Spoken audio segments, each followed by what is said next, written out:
नमस्कार दोस्तों, 2024 लोकसभा के चुनाव में आपने एक चीज बड़े ध्यान से देखा होगा, किस तरीके से पूरे देश के अंदर जो है एक परसेप्शन तैयार किया गया था। भारतीय जनता पार्टी वही है जो 2014 में कांग्रेस की ऊपर हमलावर होकर के सत्ता में आई थी। उन्होंने कहा था कि कांग्रेस किस तरीके से भ्रष्टाचार करती है, बहुत ही महंगाई की मार, अब की बार मोदी सरकार। और अब 10 सालों के बाद वही कांग्रेस गठबंधन बनाती है और इंडिया गठबंधन नाम लेती है, उसमें तमाम दलों को आमंत्रित करती है, बीएसपी जैसी बड़ी पार्टियों को अछूता रख देती है, उसमें उसमें सम्मिलित नहीं करती है और केंद्र की सत्ता में बीजेपी के खिलाफ चुनाव में उतर जाती है। अब देखिएगा यहाँ पे जो सबसे बड़ा खेल है जिसके ऊपर आज हम चर्चा करेंगे कि देश के अंदर कांग्रेस और बीजेपी दो धड़े ही क्यों, तीसरे धड़े पर चर्चा क्यों नहीं होती है जो बहुजनों की एक बड़ी आबादी है। तो चलिए चर्चाओं को विस्तार से शुरू करते हैं। नमस्कार। देश के अंदर जो दो धड़ा बार बार पेश किया जाता है कि कांग्रेस बीजेपी, इस चंगुल से निकलना होगा इस बहुजन समाज को और समझना होगा कि देश की तीसरी सबसे बड़ी पार्टी बहुजन समाज पार्टी है, जिसके साथ आपको आना होगा। अगर आपको हक और हुकूमत चाहिए, अगर आपको भागीदारी चाहिए, अगर आप चाहते हैं कि आपके साथ छुआछूत ना हो, आपके साथ भेदभाव ना हो, आज भी आपको जाति सूचक शब्द ना बोले जाए, आज भी आपके साथ अत्याचार ना हो, तो केंद्र की सत्ता में आपकी भागीदारी जरूरी है। अभी तक की जो लड़ाइयां थी, बहन मायावती उत्तर प्रदेश को संभाला, उससे कुछ होने वाला नहीं है। वो एक शुरुआत था। वो दौर बस उतना ही था कि आप बूथ पर नहीं पहुंच पाते थे, खुल करके सड़कों पर निकल नहीं पाते थे, आप जमीन पर बैठते तो आपको कुर्सी तक पहुंचाया गया, आपको सड़कों पर निकलने की आजादी दिलाई, आपको बोलने का अधिकार दिलाया, आपको बूथ पर जाकर के वोट देने का अधिकार दिलाया। मुख्यमंत्री बनने के बाद इतना परिवर्तन हुआ। अभी जो लड़ाई है वो केंद्र की सत्ता की है, यानी जो दो धड़ों का कब्जा है देश के अंदर, कांग्रेस बीजेपी, उस धड़े से बाहर निकलना होगा और उस धड़े से बाहर निकल करके हमें सुनिश्चित करना होगा कि केंद्र की सत्ता में बहुजनों की सत्ता आए। जिस दिन केंद्र की सत्ता में बहुजन सत्ता बैठेगी, यानी बीएसपी सुप्रीमो बहन मायावती जैसे बड़े चेहरे अगर देश के प्रधानमंत्री बनते हैं, तो वाकई में उस दिन से सही मायने में जो परिवर्तन है देश के अंदर वो देखने को मिलेगा।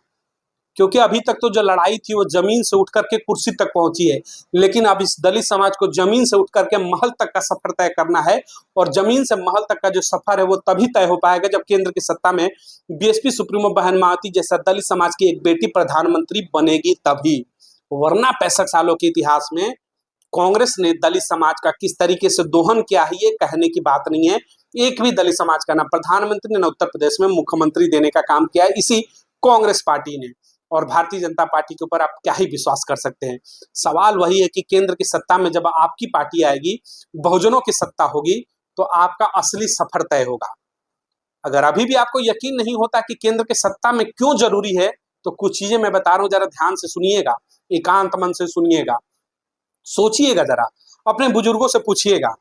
जो लोग बीएसपी के ऊपर सवाल उठा देते हैं, जरा बुजुर्गों से अपने पूछिएगा। हालांकि जो पढ़े लिखे दलित समाज से लोग हैं वो भी सवाल अब उठाते हैं बीएसपी के ऊपर, क्या वाकई में 84 से पहले क्या आप बराबरी में बैठ पाते थे गांव में? क्या आप बूथ पर जाकर खुले तौर पर खुलेआम वोट दे पाते थे? क्या सड़कों पर निकल करके आप प्रदर्शन करते थे? क्या गले में नीला गमछा बांध करके दिल्ली जैसे बड़े जगहों पर जंतर मंतर पर प्रदर्शन करते थे? क्या खुद की पार्टी बनाने की हिम्मत और कुवत थी क्या आपके अंदर? ये सारी चीजें आपको किसने दिलाई? बराबरी का हक किसने दिलाया? बीएसपी ने। अब बीएसपी क्यों जरूरी है केंद्र की सत्ता के अंदर, मैं बताता हूं। अभी हालिया घटना देखिए उत्तराखंड की, दलित बेटी के साथ क्या हुआ। उत्तर प्रदेश में देखिए जिस तरीके से अगर पश्चिमी उत्तर प्रदेश की बात करें तो लगातार किस तरीके से यहाँ पर पिछले एक महीने से घटनाएं सुनने को मिल रही हैं। जो कांग्रेस पूरे चुनाव में घूमी लाल डायरी लेकर कहती थी कि संविधान है, उस संविधान बचाने वाले राहुल गांधी से सवाल है कि पिछली बार जब उनकी सरकार थी, अभी मात्र साल भर पहले अगर हम बात करें राजस्थान की, गहलोत सरकार में जिस तरीके से एक मासूम बच्चे को स्कूल के अंदर घड़े का पानी पीने के लिए उसके ऊपर अत्याचार किया जाता है दलित समाज का। क्यों अत्याचार होता है? कि दलित समाज का है, इसकी हिम्मत कैसे होगी घड़े का पानी छूने के लिए? उस पर इनके जुबान खामोश थी इस राहुल गांधी की। तो सवाल पूछना, इस कांग्रेस के ऊपर जो भरोसा करके आप लोगों ने झोली भर भर के वोट दिया और बसपा के ऊपर सवाल खड़ा किया कि ये बी टीम है, आपके अंदर एक नैरेटिव को इंजेक्ट किया जा रहा है। ये कांग्रेस अगर वाकई में संविधान बचाने वाली होती तो क्या इसकी ही सरकार थी राजस्थान के अंदर और एक बच्चे को घड़े से पानी पीने के लिए पीट दिया जाता है? क्या ये होना चाहिए? संविधान में भेदभाव कहीं लिखा है?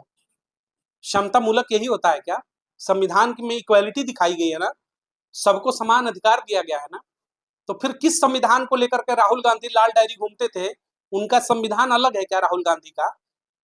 कांग्रेसियों का संविधान अलग है क्या कि उसमें लिखा जाता है कि दलित समाज अगर घड़े से पानी पीता हुआ देखा जाए तो उससे उसके ऊपर अत्याचार करना है, मासूम बच्चा है तो पीट देना है। ये अलग संविधान लेकर घूमते हैं क्या कांग्रेस के लोग? अगर अलग अलग संविधान लेकर नहीं घूमते हैं तो क्या राहुल गांधी ने कभी भरे मन से माफी मांगा इस घटना के लिए कि जो राजस्थान की घटना थी, दलित बेटे के ऊपर अत्याचार हुआ, घड़े से पानी पीने के लिए पीटा गया, उसके लिए मैं माफी मांगता हूं कि हमारी सरकार है वहां पर गलत हुआ? नहीं मांगा। क्योंकि जिनको आपने 65 साल वोट दिया, जब तक बसपा अस्तित्व में नहीं आई थी 84 से पहले, उन्होंने आपको कभी भागीदारी नहीं दी। उत्तर प्रदेश के बड़े सूबे में एनडी तिवारी मुख्यमंत्री हो सकते हैं, लेकिन कोई दलित समाज का बेटा बेटी नहीं हो सकता है। देश की केंद्र की सत्ता में एक ही परिवार से 5 लोग 4 लोग प्रधानमंत्री हो सकते हैं, लेकिन कोई दलित प्रधानमंत्री नहीं हो सकता है। अब इस समाज को सोचना होगा, तुम किधर जा रहे हो? तुम्हें लगता है कि वो कांग्रेस तुम्हारी हितैषी जिसने तुम्हें कभी हुकूमत नहीं दिया, और तुम उसके पीछे जाते हो कि संविधान बचाएंगे। इमरजेंसी लगा करके संविधान किस तरीके से तोड़ा जाता है इन्होंने बताया, बखूबी बताया, और उसके पर आप विश्वास करते हो। दूसरा धरा आता है भारतीय जनता पार्टी का। आप बीजेपी के साथ खुल करके जाते हो, आपको बीजेपी पसंद आ सकती है, कांग्रेस पसंद आ सकती है, लेकिन बहुजन समाज पार्टी आपको पसंद नहीं आ सकती है, जो कि आपकी बराबरी का बात करती है। क्या भारतीय जनता पार्टी की जो सरकारें मध्य प्रदेश से तमाम जगह का उत्पीड़न नहीं होती? हालिया घटना देखिए, 2 दिन पहले को मध्य प्रदेश की क्या घटना है। लेकिन आपके अंदर एक नैरेटिव भर दिया जाता है देश के अंदर, जब भी चुनाव आता है, कि बीजेपी नहीं तो कौन? तो कांग्रेस, कांग्रेस नहीं तो कौन? बीजेपी। यानी बीजेपी कांग्रेस, कांग्रेस बीजेपी के जो दो धड़ा है, यही सत्ता में रहेंगे। लेकिन देश के अंदर बहुजनों की हुकूमत नहीं आनी चाहिए। सबसे बड़ा जो षड्यंत्र है यही है, और इस षड्यंत्र को इस बहुजन समाज को समझना पड़ेगा कि केंद्र की सत्ता में कोई भी बैठ जाए, मोदी बैठे, राहुल बैठे, राहुल बैठे, मोदी बैठे, कोई फर्क नहीं है। और इनके समर्थन करने के लिए अखिलेश यादव जैसे और आरजेडी जैसे लोग बैठे हैं, जो बीएसपी के ऊपर हमलावर रहते हैं। ये छोड़े हुए लोग हैं जो बीएसपी को तोड़ने के लिए हमेशा काम करते हैं, और इस समर्थन में लगे रहते हैं कि हमेशा केंद्र की जो सत्ता है वो आरजेडी हो या फिर समाजवादी पार्टी हो, इनका एक ही मकसद रहता है कि केंद्र की सत्ता में कांग्रेस स्थापित रहे, और जैसे तैसे करके भारतीय जनता पार्टी स्थापित रहे। यानी बीजेपी कांग्रेस, कांग्रेस बीजेपी के जो दो धारा है, यही केंद्र के सत्ता में होनी चाहिए। लेकिन देश की सबसे बड़ी पार्टी बहुजनों की आवाज बहुजन समाज पार्टी केंद्र की सत्ता में नहीं आनी चाहिए, क्योंकि वो दलित समाज से जुड़े हुए काम करती है, दलितों की बराबरी की बात करती है। वो कहती है कि जमीन पर नहीं बैठेगा, इसको भी कुर्सी चाहिए। वो कहती है कि कुर्सी ही नहीं चाहिए, कुर्सी से महल तक का सफर तय करेंगे। यही इनकी पीड़ा हो जाती है कांग्रेस की, क्योंकि इनकी जो विचारधाराएं हैं वो जमीन से भी बाहर नहीं जाती हैं दलितों के प्रति। दलित है जमीन पर बैठेगा, दलित है घड़ा छुएगा, अत्याचार होगा, अपनी ही सरकार रहेगी लेकिन मुंह से जुबान से चू नहीं निकलेगा।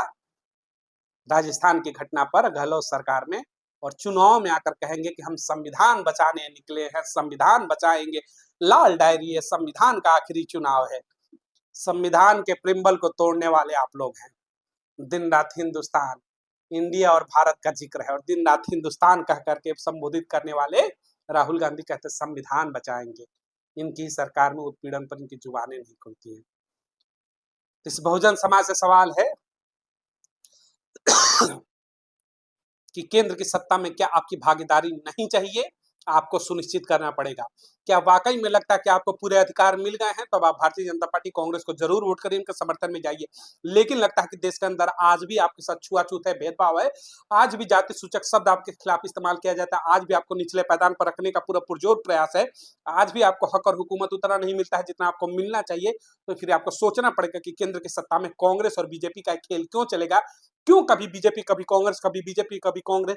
क्यों नहीं केंद्र की सत्ता में बहुजनों की वापसी होनी चाहिए? पढ़े लिखे समाज को सोचना पड़ेगा।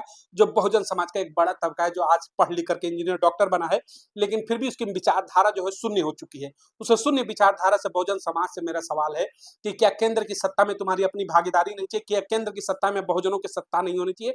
क्या 75 वर्ष की देश की आजादी के हो गए, लेकिन बहुजन समाज के अंदर क्या वो कुवत नहीं है, बहुजन समाज के अंदर क्या वो काबिलियत नहीं कि देश का प्रधानमंत्री का पद संभाल सके? काबिलियत है, बशर्ते कि आप अपनी गुलामी के मानसिकता से जिस दिन बाहर निकलेंगे, केंद्र की सत्ता भी होगी, केंद्र की कुर्सी भी आपकी होगी, प्रधानमंत्री भी आपका होगा, यानी बहन मायावती जैसे चेहरे देश के प्रधानमंत्री बनेंगे, बशर्ते कि जिस दिन आप गुलामी के मानसिकता से बाहर निकल जाएंगे और जिस दिन आप कांग्रेस और भारतीय जनता पार्टी की विचारधाराओं को समझ जाएंगे कि दोनों का खेल सिर्फ और सिर्फ है कि कभी बीजेपी पे कांग्रेस, कभी बीजेपी, यानी राहुल मोदी का जो खेल है, इससे अगर जिस दिन आप बाहर निकलेंगे, आपको समझ में आएगा कि सिर्फ और सिर्फ आपको छलने का काम इन दोनों पार्टियों ने किया है, देश की तमाम पार्टियों ने, क्योंकि जब तक केंद्र में बहुजनों की सत्ता नहीं होगी, आपके साथ भेदभाव जारी रहेगा। अगर आपको लगता है कि बराबरी मिल गई, तो मेरा एक ही सवाल है कि अभी हालिया साल भर पहले जिस तरीके से राजस्थान की घटना हुई, गहलोत सरकार में घड़े का पानी पीने पर आपको पीटा गया, मध्य प्रदेश में जिस तरीके से घोड़ी चढ़ने पर आपको पीटा गया, अगर आपको बराबरी इन पार्टियों ने दिया है, तो फिर ये क्यों हो रहा है? इन तमाम चीजों से अगर छुटकारा चाहिए, तो केंद्र की सत्ता में बीएसपी जैसी पार्टियों को आपको लाना ही पड़ेगा। इस सवाल छोड़कर जा रहा हूं उस तमाम बहुजन समाज के लोगों को कि क्या वाकई में आपको लगता है कि केंद्र की सत्ता में अब आप भागीदारी आने का समय आ चुका है? तो फिर आप चुनाव के समय में बंटते क्यों हैं? क्या आपको नहीं लगता कि केंद्र की भागीदारी अब आपकी भी होनी चाहिए और आपके जो अधिकार हैं वो मिलने चाहिए? कब तक आखिर आप पीटे जाओगे पानी पीने के लिए? कब तक आप प्रताड़ित किए जाओगे घोड़ी चढ़ने के लिए? हो तो आप भी इंसान, समझना पड़ेगा कि किस तरीके से बसपा के खिलाफ षड्यंत्र जारी है पूरे देश के अंदर। तो षड्यंत्र को आइए मिलकर के तोड़ते हैं। कुछ हम कहते हैं, कुछ आप कहिए, मिलकर चलेंगे, सत्ता बदलेंगे और सत्ता में बहुजनों की वापसी कराएंगे। बहुत बहुत धन्यवाद। इस वीडियो को अधिक से अधिक लोगों तक शेयर जरूर करें ताकि हर खबर अधिक से अधिक लोगों तक पहुंच जाए। चैनल को लाइक और सब्सक्राइब जरूर करें ताकि मदद मिलती रहे। बहुत बहुत धन्यवाद। जय हिंद।